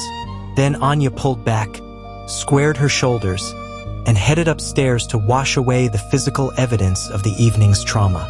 Soraya watched her go, pride and rage warring in her chest. Her daughter, her brilliant, graceful, resilient daughter, had been publicly humiliated by a man who'd never faced real consequences in his life. But now he would. Now the whole world would watch Kellen Sterling learn that actions matter, that cruelty costs, that privilege doesn't grant immunity. Her phone buzzed, then again. Then it started ringing continuously, the cascade beginning. Board members, investors, reporters, colleagues, everyone who'd heard and wanted confirmation, wanted comment, wanted to be part of the story. Soraya let it ring. She walked to her study, poured herself 2 fingers of 20-year-old scotch, and stood at the window looking out at the city lights. Somewhere out there, Sterling Group executives were having emergency meetings, trying to contain the damage, desperately searching for a narrative that didn't make them the villains. They wouldn't find one, because Soraya had already written the narrative, and she'd made sure it was airtight. A black woman CEO and her daughter treated with contempt by entitled billionaires, responding not with emotion but with calculated, legally bulletproof consequences. It was a story about power, yes, but more importantly, it was a story about who deserved power and what happened when people confused inheritance with merit. Tomorrow, the real work would begin. Media appearances, legal preparations, partnership negotiations with companies who now understood exactly what Voss Technologies' ethical standards meant. But tonight, Soraya allowed herself this moment. This quiet satisfaction of knowing that she'd kept her promise to her daughter and sent a message to every boardroom in America. Respect us or lose everything. Simple as that. Her phone lit up with a text from Maya. CNN, CNBC, Bloomberg all requesting interviews for tomorrow morning. Your calendar is completely clear as you requested. PR team standing by for your direction. Soraya typed back, confirm all 3. I'll do them sequentially. Make sure they understand the terms. No ambush questions, no interruptions, and they will show the full video of the champagne incident. Non-negotiable. Within seconds, confirmed on all fronts. They've agreed to terms. You've got the world's attention, ma'am. What do you want to tell them? Soraya considered the question, swirling her scotch, watching the amber liquid catch the light. What did she want to tell the world? What was the message that would outlive this scandal, that would reshape how people thought about power and consequence? She typed, tell them I'm going to explain what it costs to mistake kindness for weakness. Tell them I'm going to teach America a lesson about respect that business schools will study for generations. Tell them that tomorrow morning, Soraya Voss is going to change the conversation about what corporate ethics really means. Understood. Rest well, ma'am. Tomorrow changes everything. Soraya smiled. Tomorrow didn't change everything. Tonight had already done that.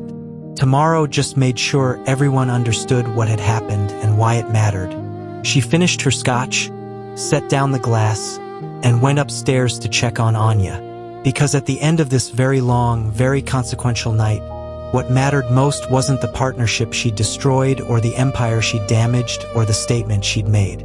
What mattered was her daughter, safe and loved, learning that she never had to accept cruelty to prove her worth, learning that grace didn't mean silence, learning that dignity was worth defending, even when, especially when, it cost everything. And if the Sterling family spent the next decade rebuilding their reputation while Voss Technologies soared to new heights, well, that was just the price of the lesson they'd forced Soraya to teach them. Some education comes from books, some comes from experience, and some comes from watching $2.4 billion disappear in 60 seconds because you mistook tolerance for permission. The Sterling family was about to receive a very expensive education, and Soraya Voss was going to make sure they never forgot a single lesson. By sunrise, the video had been viewed 237 million times. Soraya stood in her home office at 5:47 a.m., 3 cups of coffee deep, watching the global conversation explode across every screen.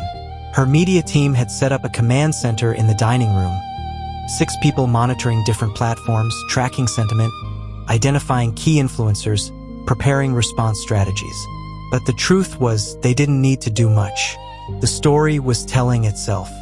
On Twitter, #SorayaVoss was trending #1 worldwide. On TikTok, the champagne video had been remixed, analyzed, and recreated thousands of times. On Reddit, 17 different subreddits were dissecting every frame, every facial expression, every implication. LinkedIn had exploded with think pieces about corporate ethics and partnership termination clauses. Even Instagram, usually reserved for lifestyle content, was flooded with posts about dignity, respect, and consequences. But it was the traditional media that truly amplified the story into a cultural earthquake. CNN had led with it on their 6 a.m. broadcast. Tech CEO terminates $2.4 billion deal after billionaire's son assaults her daughter. The segment featured the video, of course, but also a timeline of the evening, analysis of the contract's integrity clause, and interviews with business ethicists who were calling Soraya's action either revolutionary or reckless, depending on their perspective. CNBC's Squawk Box had opened with live footage of Sterling Group stock price, which had dropped another 6% overnight as Asian markets absorbed the news. Their panel of market analysts was split, half arguing that Soraya had made a brilliant strategic move that would strengthen Voss Technologies' brand, half insisting she'd sacrificed shareholder value for personal vendetta. Bloomberg had taken the most analytical approach, breaking down the financial implications. Sterling Group's lost defense contracts, Voss Technologies' patent portfolio value, the ripple effects through both companies' supply chains and partnerships. Their headline asked the question everyone was debating: when does ethics override profit? But the real firestorm was happening in the digital space, where the conversation had evolved beyond simple outrage into something more profound. This wasn't just about a wealthy son behaving badly. This was about systems of power, accountability in corporate America, the intersection of race and privilege, and what consequences actually looked like when someone finally enforced them. A Twitter thread from a prominent tech journalist had gone viral overnight. Let's talk about what Soraya Voss actually did. She didn't just terminate a deal. She proved that ethical standards in contracts can have teeth. She demonstrated that partnership clauses aren't just legal boilerplate, they're enforceable commitments. She showed that a black woman CEO doesn't have to accept disrespect to access white-dominated industries. This is a masterclass in leveraging legal frameworks for accountability. The thread continued for 47 posts, each one dissecting a different aspect of the situation, each one racking up tens of thousands of likes and retweets. On TikTok, a law student had created a video explaining Section 47C of the contract, breaking down how Soraya had essentially created a respect clause hidden in legal language.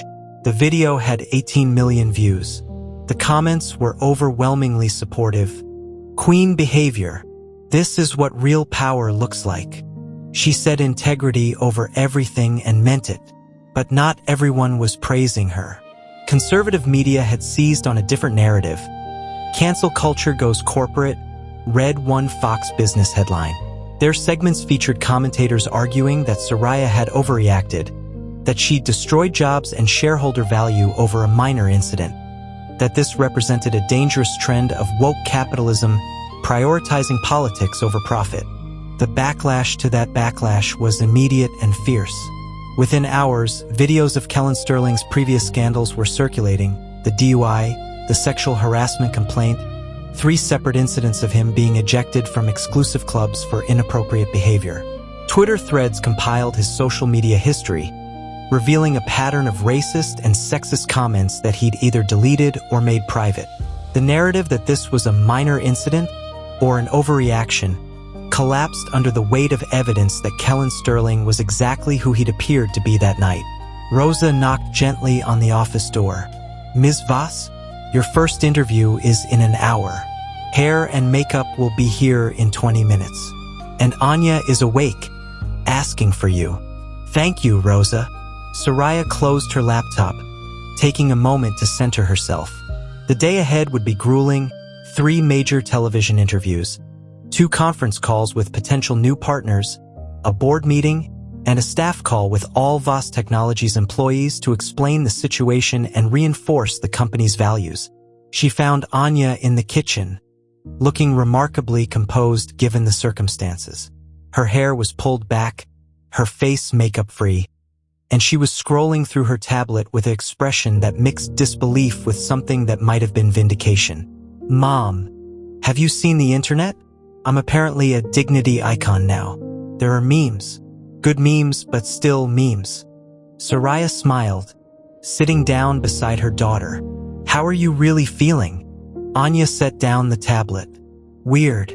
Yesterday I was humiliated in front of powerful people who laughed at me. Today those same people are being dragged across every platform on earth, and I'm being held up as some kind of hero. I didn't do anything heroic. I just sat there while someone poured champagne on me." "You maintained grace under assault," Soraya corrected. "You refused to retaliate with equal cruelty. You demonstrated that dignity isn't about never being attacked. It's about how you conduct yourself when you are." She paused. "But I understand the disorientation. Yesterday's trauma doesn't disappear just because today's narrative is favorable. I keep replaying it," Anya admitted quietly. "The moment when he grabbed the bottle, the feeling of the champagne hitting my face, the laughter. I know I should feel vindicated now, but I just feel tired. That's normal. You're processing trauma while simultaneously being thrust into a global conversation. It's overwhelming." Soraya took her daughter's hand. "Which is why you're not doing any interviews today.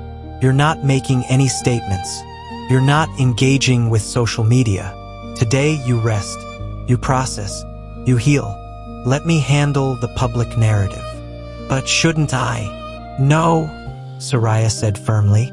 "You don't owe the world anything. You don't need to perform resilience or gratitude or righteous anger. You just need to be okay. Let me be the CEO today. You just be my daughter." Anya's eyes filled with tears. "Everyone's going to expect me to be strong. You are strong. But strength doesn't mean you're not hurt. It doesn't mean you have to perform for strangers' consumption." Soraya pulled her daughter into a hug. "The world can wait. Your healing can't."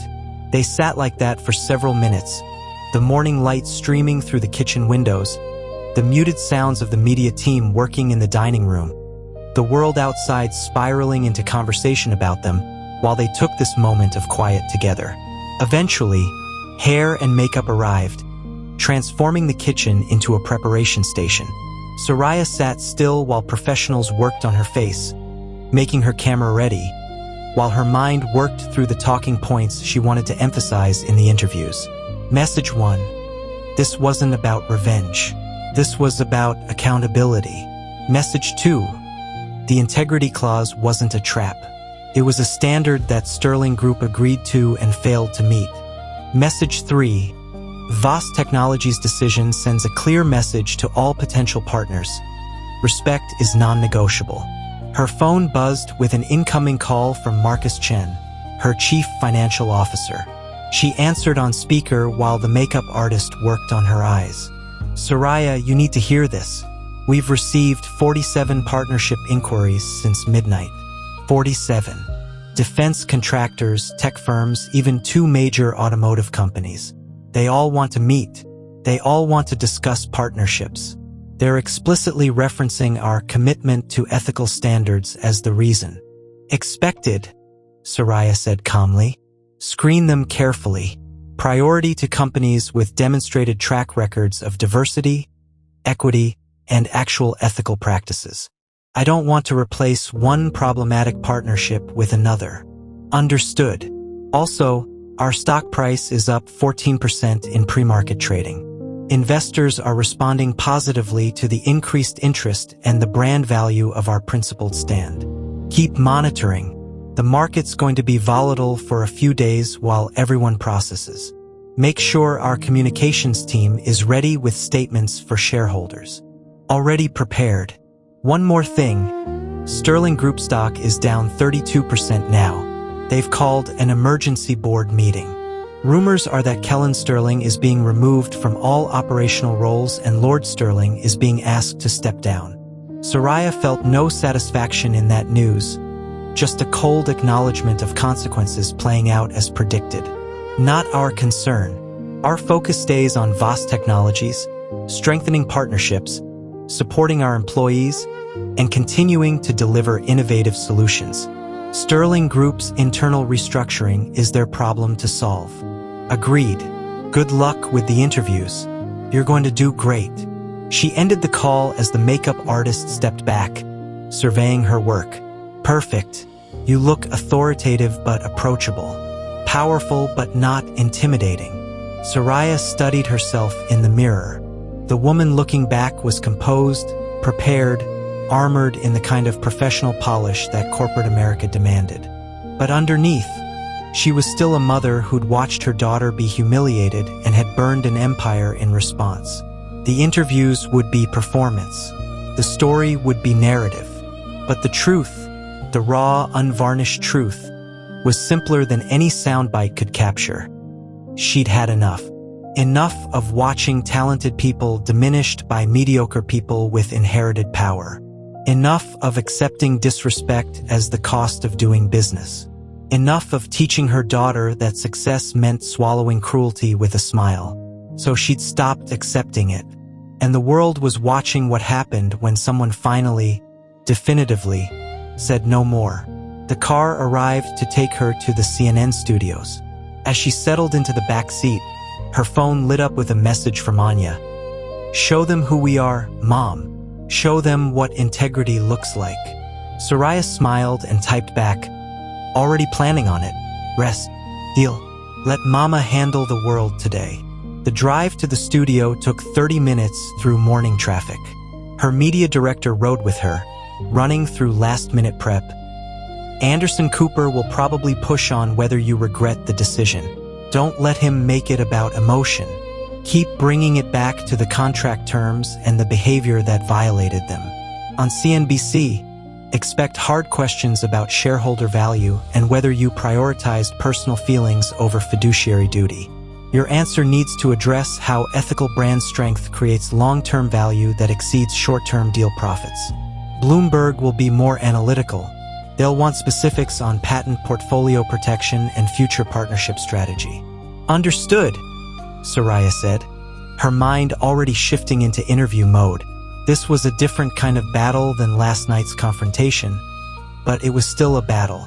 The weapons were words instead of contracts, but the stakes were just as high. By the time she walked into CNN studio, she was ready. Not just prepared, ready. Ready to explain. Ready to defend. Ready to make sure that when this news cycle finally moved on to the next crisis, the lesson would remain. Respect is not optional. Dignity is not negotiable. and consequences, when finally enforced, are absolute. The camera lights came on. Anderson Cooper smiled his professional smile, and Soraya Voss began explaining to America why some principles were worth more than billions, why walking away was sometimes the only path forward, and why the most expensive lesson she'd ever taught would ultimately prove to be the most valuable investment she'd ever made. Not in dollars, but in legacy, in integrity, in the kind of world she was building for her daughter to inherit. A world where champagne poured in cruelty would always cost more than the people pouring it could afford to pay. 6 months later, the autumn sun streamed through the floor-to-ceiling windows of Voss Technologies' new headquarters, illuminating a space designed for innovation, collaboration, and the kind of forward-thinking leadership that had become synonymous with the company's name. The building itself had become iconic, featured in architectural magazines, cited in urban planning discussions, visited by tech leaders from around the world who wanted to see what the future of corporate culture looked like. But today wasn't about the building. Today was about succession. Anya Voss stood at the podium in the main atrium, addressing 700 employees, board members, investors, and media representatives who'd gathered for the announcement. 6 months ago, she'd been a talented executive being groomed for leadership. Today, she was being named CEO of one of the most valuable technology companies in America. When I was 26 years old, Anya began, her voice steady and clear. Someone poured champagne on my head at a business dinner. You all know the story. The video has been viewed 500 million times. It's been analyzed in business schools, debated in boardrooms, referenced in congressional hearings about corporate ethics. She paused, letting the silence build. But what happened after that night, the real story, is about something much more important than one act of cruelty and the consequences that followed. In the front row, Soraya sat with the poise of someone who'd spent decades in rooms where her presence was questioned, and who'd systematically proved that questioning wrong. She wore a simple black suit, elegant and understated, and on her face was an expression of pure pride. What happened, Anya continued, is that my mother taught the world a lesson about values, not through words but through actions. She proved that ethical standards written into contracts aren't aspirational, they're enforceable. She demonstrated that walking away from billions in short-term profit can create far more value in long-term reputation and brand strength. And she showed every person who's ever been told to accept disrespect as the cost of success that there's another path. The audience was rapt. This wasn't just a corporate succession announcement. This was a cultural moment, the culmination of a story that had captured global attention and reshaped conversations about power, privilege, and accountability. 6 months ago, Voss Technologies terminated a $2.4 billion partnership with Sterling Group because their heir apparent couldn't demonstrate basic human decency. The immediate reaction was mixed. Some praised the principled stand, others called it reckless and emotional. Financial analysts predicted we'd struggle to recover from the lost deal. Competitors assumed we'd been weakened. Anya smiled, and it was her mother's smile. Knowing, confident, utterly unshakable. They were wrong. In the 6 months since that night, Voss Technologies has secured 17 new partnerships valued at over $8 billion combined. Our stock price has increased 64%. Our patent portfolio has expanded into 3 new technological domains. We've been recognized by every major business publication as a leader not just in innovation, but in ethical corporate governance. And we've become the most desired partner in the defense technology sector, specifically because companies now understand that working with us means committing to standards that we will absolutely, unquestionably enforce. Applause rippled through the audience. Not polite corporate applause, genuine, enthusiastic support. But beyond the numbers, Anya said, something else changed. We changed the conversation about what corporate ethics means. We proved that integrity clauses can have teeth. We demonstrated that Black women executives don't have to accept disrespect to access opportunity. We showed that principled stands aren't just morally right, they're strategically brilliant. She gestured to a screen behind her, which displayed a montage. The original video of the champagne incident, followed by news coverage, then footage of protests outside Sterling Group headquarters, then images of Soraya testifying before Congress about corporate accountability, then headlines about Kellen Sterling's criminal charges for assault, filed by prosecutors after the video went viral, and finally, images of Sterling Group's restructuring and the Sterling family's resignation from operational leadership. The Sterling family learned an expensive lesson, Anya said. Kellen Sterling is currently facing criminal charges and has been barred from holding executive positions in any public company. Lord Sterling resigned from Sterling Group's board and is facing shareholder lawsuits. The company has lost over $40 billion in market value and is currently being acquired by a consortium of investors who plan to completely restructure its leadership and culture. The screen shifted to show VOS Technologies' growth trajectory, new partnerships, new innovations, new markets. Meanwhile, VOS Technologies has become the standard bearer for ethical innovation. We've inspired 23 other companies to adopt similar integrity clauses in their partnership agreements. We've been approached by Congress to consult on legislation regarding corporate accountability. And we've received over 4,000 applications from talented professionals who want to work for a company that demonstrates its values through actions, not marketing. Anya paused, her eyes finding her mother in the audience. None of this would have been possible without the courage of one woman who decided that her daughter's dignity was worth more than any deal, who built a company strong enough to survive without compromising its principles, who proved that you can be both commercially successful and ethically uncompromising. She took a breath, and when she spoke again, her voice was thick with emotion. Today, Soraya Vos is stepping down as CEO of VOS Technologies. Not because she's failed, but because she's succeeded so completely that the company she built is ready for its next chapter. She's passing the leadership to me, and I'm inheriting more than a company. I'm inheriting a legacy of integrity, courage, and the absolute conviction that doing the right thing is always the right strategy. The applause was deafening now. People stood. Board members, employees, even some of the journalists were on their feet. But Soraya remained seated, her hands folded in her lap, her expression serene. She'd never needed standing ovations. She'd never needed external validation. She knew what she'd accomplished.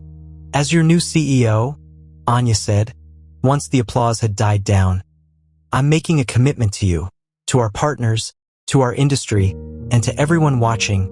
VOS Technologies will never compromise on our core values. We will never prioritize profit over people. We will never accept partnerships with organizations that don't treat all individuals with dignity and respect. And we will use every legal tool, every contractual mechanism, and every platform we have to enforce those standards. She smiled. Some will call this idealistic. Some will say it's not sustainable in a competitive market. To them, I point to the last 6 months as evidence that they're wrong. Ethics isn't a burden on profitability, it's a driver of it. Integrity isn't a liability. It's our greatest competitive advantage. And standing up for what's right isn't a weakness. It's the foundation of everything we've built and everything we'll become. The screen behind her changed one final time, showing a split image. On the left, Anya sitting drenched in champagne at that fateful dinner. On the right, Anya standing here today, poised and powerful, accepting leadership of a multi-billion-dollar company. 6 months ago, someone tried to humiliate me because he couldn't handle my competence. He tried to diminish me because I represented everything he'd been taught to dismiss. He poured champagne on my head, thinking it would put me in my place. Anya's smile turned sharp. Today, I'm CEO of a company worth 3 times what his family's company was worth before they destroyed it with their own arrogance. Today, I'm standing on a stage announcing partnerships and innovations that will reshape industries. Today, I'm living proof that cruelty doesn't win. Dignity does. Integrity does. And mothers who love their daughters enough to burn empires in their defense, they definitely win. The applause this time was sustained, emotional, transformative. People weren't just celebrating a new CEO. They were celebrating the confirmation of a narrative, that consequences exist, that ethics matter, that standing up to power is possible and profitable. Soraya finally stood, walking onto the stage to join her daughter. When they embraced, cameras flashed from every angle, capturing the moment that would appear on front pages and social media feeds around the world. 2 generations of Black women executives, passing the torch of leadership in a company built on the principle that you never, ever have to compromise your dignity for success. When the formal program ended and the crowd began to disperse, Soraya and Anya found a quiet corner in Soraya's office. Soon to be Anya's office, though neither of them had quite processed that reality yet. "How does it feel?" Soraya asked. "Terrifying. Exhilarating. Right?" Anya sank into a chair. "Is this how you felt when you started Voss Technologies?" "Something like that, except I had nothing to lose. You're inheriting an empire, which comes with its own pressure.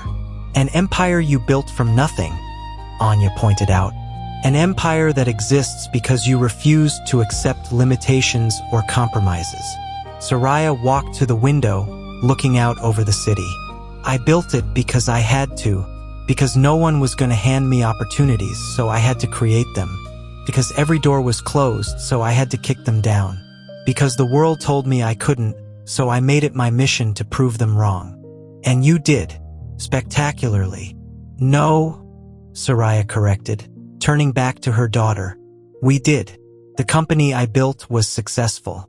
But the legacy we created together, the moment when I chose you over a deal, when I proved that principles aren't negotiable, that's what changed everything. That's what made Voss Technologies more than just another tech company. It made us a symbol. A symbol of what? Of the world we want to live in," Soraya said simply. "A world where talent matters more than inheritance, where character matters more than connections, where a Black woman and her daughter can build an empire and defend it with absolute confidence, where consequences actually exist for people who've spent their lives avoiding them." Anya was quiet, processing. Then, "Mom, do you ever regret it? Walking away from that deal?" "Never. Not for 1 second." Soraya's voice was absolutely certain. "Every partnership we've secured since then, every innovation we've developed, every person who's joined our team because they were inspired by our stand, all of that came from that decision. But even if we'd struggled, even if we'd lost money, even if it had cost us everything, I still wouldn't regret it." "Why?" Soraya sat down next to her daughter, taking her hand. "Because I made you a promise when you were young. I told you that you should handle disrespect with grace, but that I would handle it with consequences. I told you that you never have to accept cruelty to prove your worth. I told you that Mama would burn the world down to protect you." She squeezed Anya's hand. "That night, I kept that promise. And in doing so, I protected not just you, but every person who's ever been told to accept less than they deserve." "You changed my life," Anya said softly. "No, baby. I protected your life. You changed the world." Soraya smiled. "You sat there with champagne dripping down your face, and you maintained dignity. You refused to retaliate with equal cruelty. You demonstrated grace under assault." The video that went viral wasn't just about Kellen's cruelty. It was about your composure. People saw you and recognized something in themselves. Every person who's ever been humiliated, every person who's ever been dismissed, every person who's ever wondered if maintaining dignity was worth it, they saw you and got their answer. "We did it together," Anya said. "Your strategy, my grace.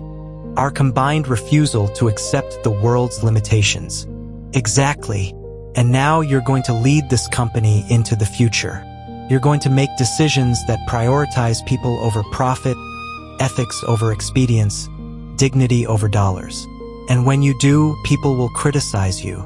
They'll say you're too idealistic, too emotional, too focused on principles instead of practicality."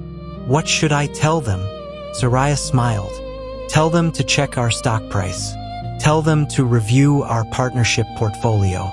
Tell them to count how many talented people want to work for us specifically because we demonstrated that our values aren't marketing. They're operating principles." She paused. "Or, if you're feeling less diplomatic, tell them to ask Sterling Group how their compromise everything approach worked out for them." Anya laughed, the sound bright and free. So different from the shocked gasp she'd made 6 months ago when champagne cascaded over her head. "I think I'll lead with the stock price and save the Sterling reference for when I really need it. That's my girl. Strategic and savage in equal measure." Soraya stood, pulling her daughter up with her. "Come on. We have a celebration dinner waiting, and tomorrow you start your first day as CEO. Tonight, we celebrate not just your appointment, but everything it represents." They walked toward the door together, but Soraya paused at the threshold, looking back at the office one last time. 16 years of late nights, impossible decisions, sacrificed weekends, and relentless ambition had happened in this room. She'd built an empire here, and now she was handing it to someone who would not just maintain it, but transform it into something even greater. "Mom!" Anya's voice pulled her back. "You okay?" "More than okay," Soraya said, and she meant it. "I'm watching my daughter inherit a company I built from nothing. I'm watching her step into leadership armed with both the tools I gave her and the lessons she learned by watching me fight. I'm watching the next chapter begin." She smiled, that fierce, proud smile that had become her trademark. "I'm not losing anything today. I'm multiplying everything I've built." They left the office together, mother and daughter, CEO and successor, two women who'd proven that dignity wasn't just worth defending.